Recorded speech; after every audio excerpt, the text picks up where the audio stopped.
कुल एकेडमी में आपका स्वागत है। आज की वीडियो में हम जलालुद्दीन मोहम्मद अकबर के बारे में और उसके प्रशासन के बारे में देखेंगे। आइए शुरू करते हैं। जलालुद्दीन मोहम्मद अकबर, इसका शासनकाल 1556 से 1605 तक रहा। जलालुद्दीन मोहम्मद अकबर का जन्म 15 अक्टूबर 1542 को हुआ था। इसके पिता का नाम हुमायूं था। इसकी माता का नाम हमीदा बानो बेगम था। जो जन्म हुआ था वह राणा बीरसाल के जो महल अमरकट सिंध में है वहाँ पर हुआ था। इनके बचपन का जो नाम था वह जलाल था और इनके शिक्षक का नाम अब्दुल लतीफ़ था। हुमायूं की मृत्यु के पश्चात अकबर, जब हुमायूं की मृत्यु हुई तब अकबर कालानूर पंजाब में था। 14 फरवरी 1556 को कालानूर में ईंट के सिंहासन पर 13 वर्ष 4 माह की उम्र में अकबर ने क्या अपना राज्याभिषेक कराया। जब इनका राज्याभिषेक हुआ तब इनके संरक्षक व वजीर थे बैरम खां, जिनको खाने खाना कहते हैं। इन जगवा खाना खाना कहते हैं। इसकी उपाधि है जलालुद्दीन मोहम्मद अकबर बादशाह गाजी। जब इसका राज्याभिषेक हुआ तो इसको ये उपाधि प्राप्त हुई, जलालुद्दीन मोहम्मद अकबर बादशाह गाजी की उपाधि प्राप्त हुई। ठीक है। अकबर का जो शासनकाल हुआ वह 3 भागों में डिवाइड किया गया। कैसे कि अलग अलग इसके संरक्षक रहे और फिर इसने खुद अपना शासन संभाला। तो अकबर के शासनकाल में सबसे पहले इसका संरक्षक रहा था जो 1556 से 1560 के बीच रहा। इसके संरक्षण में ही, बैरम खां के संरक्षण में ही अकबर ने 1560 से 1556 से 1560 के बीच में शासनकाल किया। फिर वहम बाहम माहम खां अनगा, माहम अनगा जिनको पेटीकोट शासन कहते हैं, यह 1560 से 1562 2 साल तक रहा। इसके बाद 1562 के बाद अकबर ने स्वयं अपने विवेक से शासन किया, जो 1562 से 1605 तक रहा। ठीक है। बैरम खां का संरक्षण देखते हैं। बैरम खां का संरक्षण, तो बैरम खां शिया मितावलंबी था। इसने 1556 से 1560 ईस्वी तक अकबर का संरक्षण रहा। ठीक है। यह बदख्शां का निवासी था। इसे प्यार से खानी बाबा कहते थे। तो बैरम खां को प्यार से क्या कहा जाता था? खानी बाबा कहा जाता। इसकी निम्न उपाधि थी। एक तो खान बाबा। खान बाबा उपाधि बैरम खां को किसने? हुमायूं ने दी थी। और एक खान एक खाना, ये उपाधि इसको अकबर ने दी थी। तो खान है खाना और खान बाबा, ये उपाधि किसकी है? तो बैरम खां की उपाधि। ठीक है। प्रमुख कार्य, बैरम खां के प्रमुख कार्य, तो पानीपत के द्वितीय युद्ध में हेमू को हराया। 5 नवंबर 1556 को अकबर बैरम खां व हेमू के मध्य, मतलब जो अकबर की तरफ से बैरम खां लड़ा था और हेमू, इसके मध्य युद्ध हुआ था 5 नवंबर 1556 को। कौन सा? पानीपत का द्वितीय युद्ध।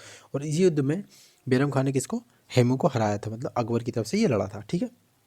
इसके बाद हेमू या हेमचंद, जौनपुर शासक आदिल शाह सूर का प्रधानमंत्री था। कौन? जो हेमू, जिसको हराया था ना बैरम खां, अकबर ने के संरक्षक बैरम खां ने लड़ा था और उसने हराया था हेमू को। यह कौन? तो यह जोन शासक आदिल शाह सूर का प्रधानमंत्री था। विक्रम की उपाधि धारण करने वाला कौन सा? 14वां व अंतिम शासक था। कौन? हेमू। दिल्ली सल्तनत का प्रधान व अंतिम हिंदू बनिया सम्राट कौन था? वह भी हेमू था। ठीक है। 31 जनवरी 1561 को पाटन नामक स्थान पर मुबारक खान ने बैरम खां को मारा था। ठीक है। बैरम खां की हत्या किसने की थी? तो ये मुबारक खान ने की थी। अकबर ने बैरम खां की विधवा सलीमा बेगम व बेटे अब्दुल रहीम खान खाना को संरक्षण दिया था। इसके बाद पेटीकोट शासन आया। बैरम खां के बाद पेटीकोट शासन आया। यह 1560 से 1562 तक रहा। 1560 से 1562 तक अकबर धायमा माहम अनगा के प्रभाव में रहा। इसे पर्दा या पेटीकोट शासन कहा गया। इस अकबर ने माहम अनगा के पुत्र आदम खां को मारा जिसके वियोग में माहम अनगा की मृत्यु हो गई। और इसका परिणाम क्या हुआ? तो इसका परिणाम हुआ कि 1562 में अकबर ने हरमदल से स्वयं को पूर्णतः मुक्त कर दिया। ठीक है, तो अकबर ने हरमदल से स्वयं को कब मुक्त किया था? 1562 में, याद रखना। ठीक है, फिर अकबर का शासन, इसका अकबर स्वयं अपने विवेक से शासन करने लगा। तो साम्राज्य विस्तार दो तरीके किया था, एक तो उत्तर भारत में किया था, दूसरा दक्षिण भारत में किया था। ठीक है, ये आप देख सकते हैं चित्र के माध्यम से कि 1565 में मुगल साम्राज्य यहाँ था, फिर 1601 में ये उत्तर की तरफ आगे बढ़ता गया, इधर उत्तर की तरफ, फिर 1650 में मुगल साम्राज्य आगे बढ़ा, 1707 में मुगल साम्राज्य दक्षिण तरफ बढ़ा, और फिर 1772 में छोटी सी जगह में एकत्रित होकर रह गया, मतलब इधर कम हो गया। तो सबसे ज़्यादा विकास कहाँ? 1707 में हुआ था। अकबर के अभियान, उत्तर का अभियान। 1561 में अकबर ने मालवा अभियान किया, और यह बाज बहादुर वर्सेस आजम खां हुआ। 1562 में आमेर अभियान हुआ। आमेर अभियान भारमल बिहारीमल के खिलाफ हुआ था। ठीक है, 1564 में गढ़ कटंगा गोंडवाना अभियान हुआ। यह रानी दुर्गावती VS वर्सेस किसके? आसफ खां के विरुद्ध हुआ। इसके बाद 1568 में चित्तौड़ अभियान हुआ। यह राणा उदय सिंह वर्सेस अकबर के विरुद्ध बीच हुआ। इसके बाद 1571 से 73 के बीच गुजरात अभियान हुआ। यह मुजफ्फर खां तृतीय वर्सेस अकबर हुआ। ठीक है, फिर 1574 से 1576 के बीच बिहार और बंगाल अभियान हुए। यह दाऊद खां अफगानी व मुनीम खां के बीच हुआ। और 1576 में हल्दी घाटी का युद्ध हुआ। यह राणा प्रताप वर्सेस मानसिंह व आसफ खां के बीच हुआ। इसमें हल्दी घाटी के युद्ध में अकबर की तरफ से कौन? मानसिंह व आसफ खां लड़े थे। ठीक है, ये कब हुआ था हल्दी घाटी का युद्ध? तो ये 1576 में हुआ था। ठीक है, इसके बाद दक्षिण के अभियान देखते हैं। दक्षिण अभियान में सबसे पहला अभियान था इनका खानदेश अभियान। ठीक है, यह यहाँ के शासक कौन थे? अली खां थे। यह 1591 में हुआ था, और मुगल सेनापति स्वेच्छा से अधीनता स्वीकार करी थी। किसने? खानदेश के अली खां ने।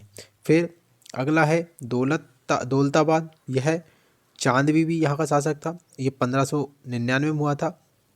और मुराद, अब्दुल रहीम खान खाना, अब्दुल फजल और अकबर, ये इधर से दौलताबाद के अभियान के लिए गए थे। ठीक है, अहमद नगर का अभियान, यह बहादुर शाह चांद बीबी था यहाँ का शासक, ये 1600 में हुआ था। इसके बाद असीरगढ़ का अभियान, यह यहाँ का शासक कौन था? मीरन बहादुर था, और यह अभियान कब हुआ था? 1601 में हुआ था। अकबर, यह अकबर का अंतिम यह अभियान था। तो अकबर का दक्षिण अंतिम अभियान कौन सा था? असीरगढ़ का अभियान, और असीरगढ़ का शासक कौन था उस समय? मीरन बहादुर था।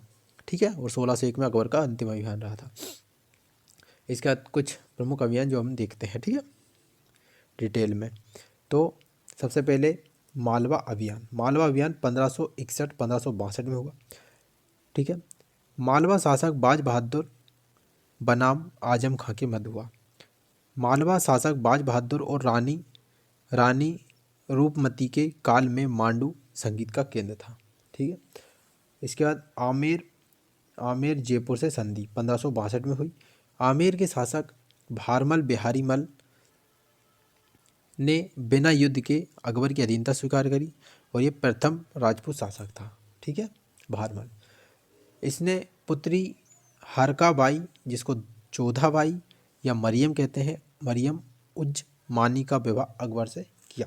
आमेर संधि से हुआ था। भारमल की पुत्री थी। भगवान दास व पौत्र मानसिंह को उच्च पद प्रदान हुआ। इस संधि के बाद क्या हो, जो इसका जो भगवान दास था इसका पुत्र, इसका नाम था मानसिंह, इसको अकबर के राज्य में उच्च पद प्राप्त हुआ था। ठीक है, और 1562 में अकबर ने अजमेर स्थित दरगाह के दर्शन किए थे। ठीक है, इसके बाद गोंडवाना मंडला या गढ़ कटंगा अभियान, यह 1564 में हुआ। गढ़ कटंगा राज्य के संस्थापक अमन दास संग्राम सिंह के पुत्र दलपत शाह का विवाह चंदेल शासक कीरत सिंह की पुत्री दुर्गावती से हुआ और इसकी राजधानी क्या थी? गोंडवाना की राजधानी चौरागढ़। पुत्र वीर नारायण की संरक्षिका। इसके बाद इलाहाबाद के गवर्नर आफस खां ने आक्रमण किया था गोंडवाना कटंगा अभियान में।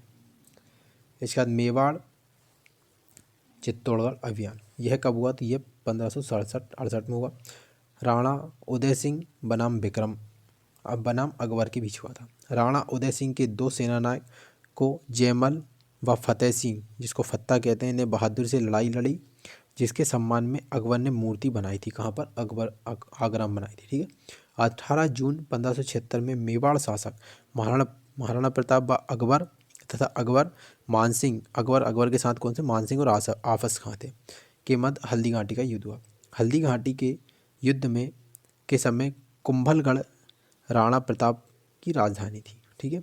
और महाराणा प्रताप की मृत्यु 19 जनवरी 1597 को हो गई। हल्दी घाटी के